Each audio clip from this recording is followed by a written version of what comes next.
ايوا الموضوع ديالنا اليوم هو على جوج انواع ديال الفتيات. كاين الجنس اللطيف، فهمتي، الرقه والانوثه، وكاين النوع الثاني هو الطور الهجين بحال كايدو، عندها فاكهه الشيطان، فهمتي، عندها بزاف ديال الجينات بحال داك كيفن اللي في بنتي. المهم، على اي النوع الاول على سبيل المثال، انا والدريه دابا الا كنا في هدنه ضاحكين ناشطين لعنا بنايض، صافي تقدر تقول لي قالت لي كلمه ما نسيتهاش دابا وما غاديش ننساها، يعني كلمه كتبقى راسخه في الذهن. ايوا عاوتاني باش كتجيك ديك المرحله تاع الرواج كتروج القضيه شويه، الى دارك الوقت ودار شي تحزيره، راك هنيئا لك، دازت الامور بسلاسه.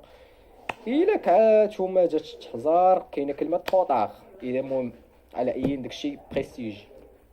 كيجي النوع الثاني فاتي، خاله، زيف كحل مخلي قصيصه، عبايه كحله ومشنطه.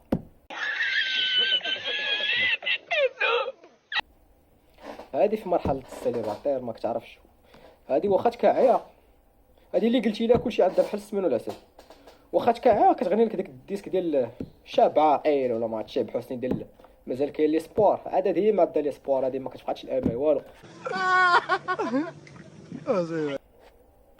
كتجي مرحله ديال اللي تزوجتي بها، كضرب جلابه النمر، عول انت غتمشي للحبس.